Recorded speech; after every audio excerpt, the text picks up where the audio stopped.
first year of pro, but I think it was just getting reps down, getting meaningful reps, kind of practice every day. I mean, everyone's always where they need to be for the most part, and the guys are so good that when I watched my games, it wasn't as well rounded. I was a little too focused offensively my first year, and he's a stand-up citizen and a great person. I got a bunch of good buddies there. And yeah, I'm wishing them all the best. But yeah, we've definitely had some good laughs on the bus for sure.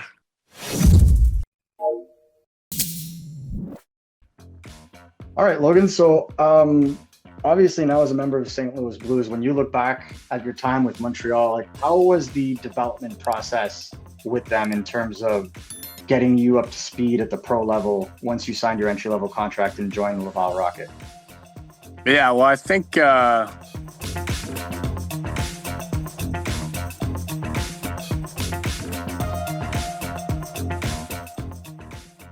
was obviously a little different from me, like not playing a lot of hockey in junior. I feel like over those few years, I mean, I had some injuries and some other stuff, obviously, and I didn't really play that much hockey kind of coming into my first year of pro. And they knew that as well, and I mean, we talked about that as well. And I feel like over the 2 years I was there, I mean, I didn't really miss a game. Didn't miss a game in Laval, and obviously got a few games up with the Habs too. But I think it was just getting reps down, getting meaningful reps, kind of practice every day. I mean, they do a great job kind of with having the development staff come into Laval as well, or whether it's watching games and stuff. And yeah, but I think just kind of getting those reps in, I feel like was big for me, and I think I got a bunch of them. Yeah, well, I mean, you got him in, as you said, in the NHL in your first season, the last game of the year against Detroit, got a point in that game, and then a couple more games the following season. What was the biggest takeaway for you in terms of the shift in style from the AHL to the NHL that you felt you needed to be ready for, maybe going into next season? Yeah, I think I think consistency is huge. Like, kind of, I feel like in the AHL, once in a while, take a shift off here and there. Maybe people won't notice as much, or you don't even notice as much. And that's the difference between the NHL. Is every shift, every time you're on the ice, it's so big. I mean, the margin for mistakes, I feel like in the AHL, it's like if you make a mistake, something happens, a guy might get a chance, you might not score. I feel like in the NHL, all the little things that happen, if you're not where you're supposed to be, if you make the wrong read, like, guys are so good that it just could end up in the back of your net, and it can change the whole game. So I think just the little things that guys are so good at up there. I mean, everyone's always where they need to be for the most part, and the guys are so good that any kind of, obviously mistakes are going to happen. I mean, hockey's a game of mistakes, but just being able to limit them and being able to weigh kind of like the chance of making a play, like what can you get out of it versus what can happen type of thing. I feel like that's a big difference for sure. Absolutely. And obviously that game of mistakes and being able to make the risk assessment on the ice. When you look at it now, first season in the AHL, came in just, strong offensive performance for a defenseman, especially as a rookie. You come in the following season and the role kind of changes. So I guess I wanted you to kind of walk me through that. What was the difference in approach year one versus year two in your development, and how do you feel like it helped you? Yeah, I think, I mean, obviously we were a lot better team my second year as well. So I think there was like, we had good players both years, don't get me wrong. I'm not saying that, but the second year we definitely had some good players, especially on the back end. So I feel like there was more ice time that had to go around. And in the first year, I feel like maybe I put up some points and stuff like that, but I feel like when I watched my games, it wasn't as well rounded, as especially like at the end of this past season in playoffs. I think for the most part I was playing my best hockey that I've played in pro at all. And I think that's just kind of accumulating kind of both both ends of the puck, both sides of the puck, being able to contribute. I feel like that's one of the main things that I was working on. Maybe I was a little too focused offensively my first year, and so it worked out sometimes. Other times it didn't. But I mean, we had a well-tuned machine our second year, talking about our team. So everybody kind of had to do their role, and we played a different style of game for sure. And I think it helped out everybody in the long run. Obviously, giving us a run to the conference finals there and everything. And no, it was fun for sure. And you were heavily relied on in that playoff run, you know. So one of the things I wanted to talk about, you talked about having that, you know, revamped defense. Talk to me about your impressions of David Reinbacher. You know, obviously him being the younger guy coming to the lineup, you being the guy on your second year, but y'all playing on the same side as right defenseman. You were taking on more of the heavy minutes, but how did you feel he adapted, and how do you feel he improved? Yeah, I mean, I think his game's great. Sorry, I think especially like he missed a lot of hockey over the past couple of years as well, like dealing with injuries and like when he was back in Europe, and then obviously at the start of this season, and then coming back, he had to manage it and stuff. And but I think when he got in, like just both sides of the puck, like especially defensively, like he's so good defensively. I think not too many guys kind of squeeze by him on the wall or really get by him at all. So he's a heck of a player, and I think like he just got more and more comfortable. I mean, obviously he played some games with us at the end of last season, and I think even this year too, when he came, he was a key player for us too. So I mean, yeah, we both were playing some big minutes kind of down the stretch there, and no, he's a heck of a player. And then, you know, as we talk about development, you know, one of the key things that we've noticed is not the impact, but the relationship that you had with Rob Ramage in the organization. You know, when you were traded, he said that he has a house not too far from St. Louis, and that he'll have you over for a couple steaks. So clearly, you know, that's a relationship for life. But I'd love to just get your take on just how important he was for you during your time in Montreal. Yeah, I mean, he was huge for me. I think it started before I got to Montreal. Obviously, when I was back in London and everything first kind of started happening with me, he reached out before. This was before the draft, or before I even got drafted to Montreal, because he knows Mark and Dale pretty well in London. Obviously, he coached there, playing there himself. And so I spoke with them before I was even drafted to Montreal for the first time. So that's over 4 or 5 years ago now. So, and then we just kind of started building a relationship from there. And I think we've had some good conversations. We've had some hard conversations as well.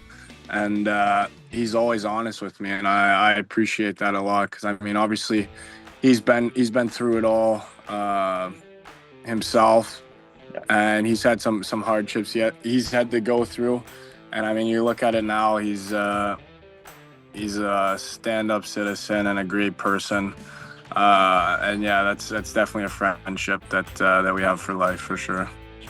And so, you know, as we get to the crux of this conversation, you know, we get to July 1st. Well, sorry, we get to July 28th. There's the Noah Dobson trade. And then we get to July 1st. And then we see that you were traded. You know, when I was at the draft, there were a lot of teams that had mentioned, or a lot of people that talked to teams that had mentioned that, you know, teams were high on you, and one of those teams was the St. Louis Blues. When you saw that trade go down, like what was your reaction? Where were you? What were you feeling? Yeah, well, I think it was like I just had like it was just a regular day. Like I just did like my workout and stuff, and then I went to see a couple of my buddies, and I think when I was at my buddy's house, my agent called me and told me that I'm gonna be getting traded like today. He said he doesn't know which teams, but I just said it's gonna happen.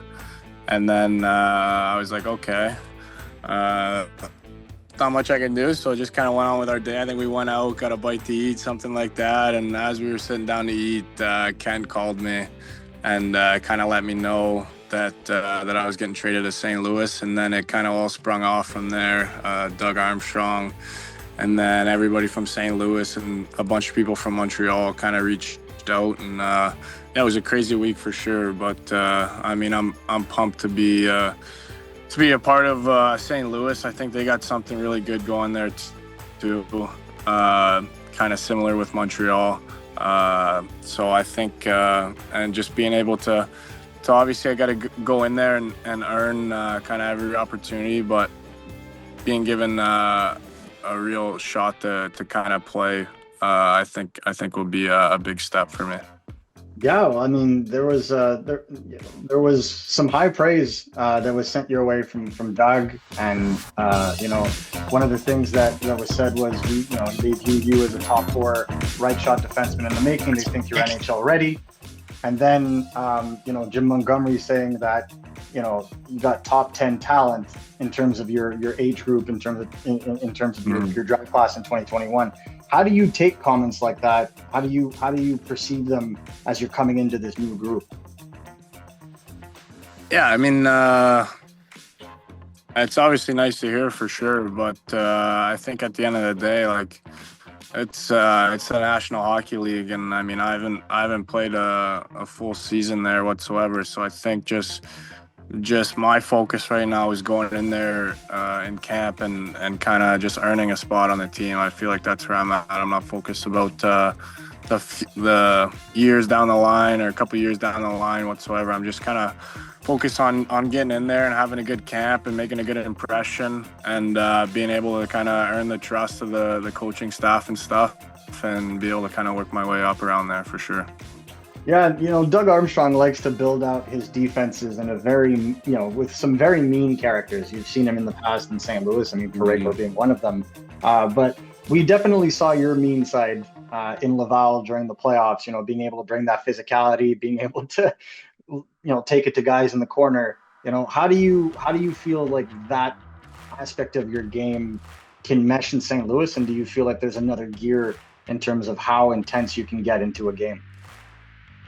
Yeah, I think so. I think there is another gear. I think kind of in the playoffs, I feel like that's when I was at my best with that. I feel like that's when I'm playing my best, is when I'm hard to play against, really hard to play against, and I feel like that just helps me get into the game more. So I feel like I got to be able to bring that even more. And in St. Louis, like you said, they've had some D-men come through there and stuff who play that way, like Pietrangelo, and I mean, obviously if you go way back, like Pronger and those guys. And I think the fans love seeing that. I think from what it sounds like, they love a guy who's going to be tough to play against, and he's going to play with pride in St. Louis. And I feel like that's something that I'm going to be able to bring. And in terms of the players that reached out to you in St. Louis, was there someone in particular in terms of the way they welcomed you that stood out? Yeah, I mean, I talked to a few guys on the team for sure. I know Kyrou a little bit. I spoke with him.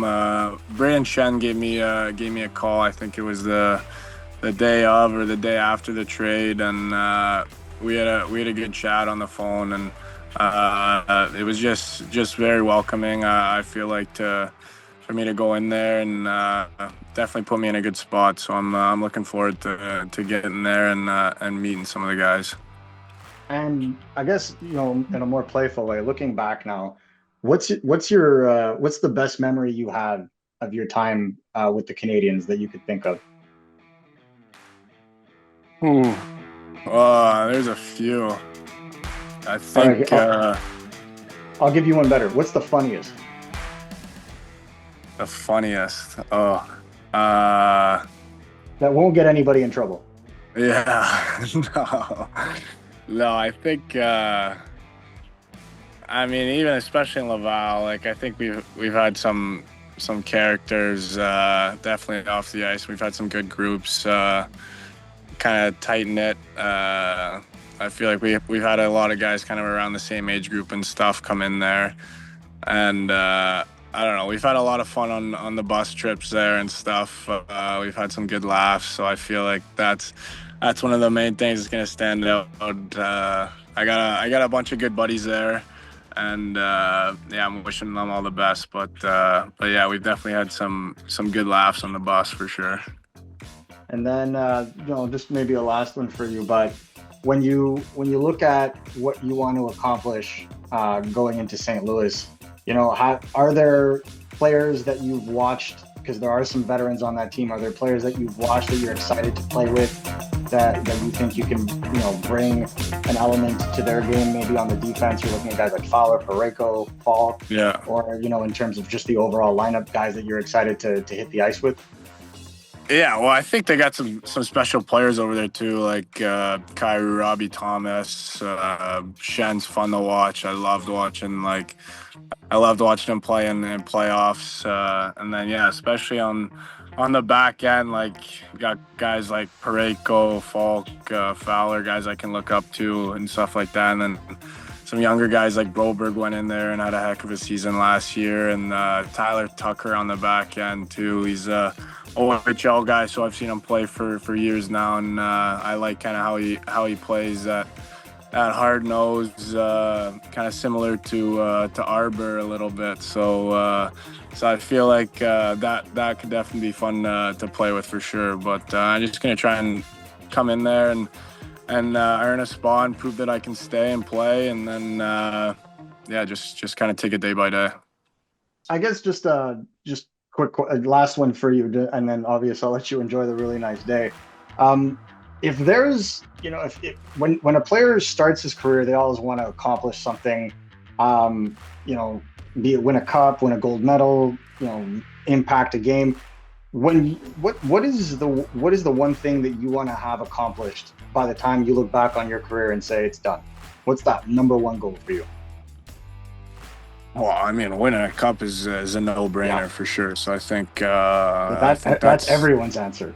Yeah, I mean that's the easy answer, but I think that's what we play for. Like regular season's fun and everything, but once you get to the playoffs, like I think there's nothing like that in hockey and in sports even. Like a 7-game series and in a sport like that where it's so physical and so demanding and guys are playing through injuries and battling for each other. I think like it's like sometimes I just sit back and when playoffs are going on, I'm like wow, this is it. This is it. This is what we live for. So I think just being able to hopefully have some long playoff runs and some Stanley Cup appearances would be pretty special. So that's definitely something that I mean I play for sure. Absolutely. And I mean, I think you were, if I'm not mistaken, the Laval Rocket were in the Bell Center during the playoffs, right? We weren't. They did that themselves during COVID, I think it was. Okay, so you didn't attend the games in Montreal? Oh, you meant going to watch? Sorry. Yeah, going to watch this year. No, I didn't get to go to one of the games actually. Okay. The one game the guys went to, I couldn't go to it, but they said it was pretty special. And then obviously Dobish is one of my really good friends, and kind of him drawing in. I think we were out to dinner actually the night before he got called in when Monty went down, and I thought it was funny. I was watching that and I was like, this is unreal. From how we started a year and a half ago to playing some pretty bad hockey at the start of our pro careers in Laval for a little stretch to him playing in the playoffs at the Bell Center. It's now we look back on that and it's pretty cool for sure. Awesome, man. Well, look, I want to thank you so much for your time. Obviously, wishing you the best of luck in St. Louis. It's going to be a fun training camp to watch. So I know that there's going to be a lot of people in Montreal cheering you on, but also for Blues fans that are excited, what's the one message that you would have for them, going into camp this year?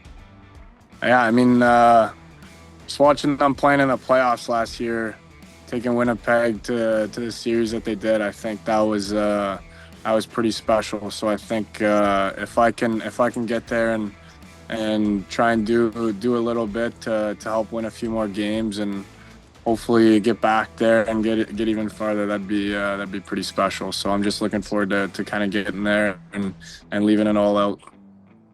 Awesome, man. Well, thank you so much, Logan, for your time today. And again, best of luck and training camp. We'll definitely be in touch. Thanks, Marco. Appreciate it.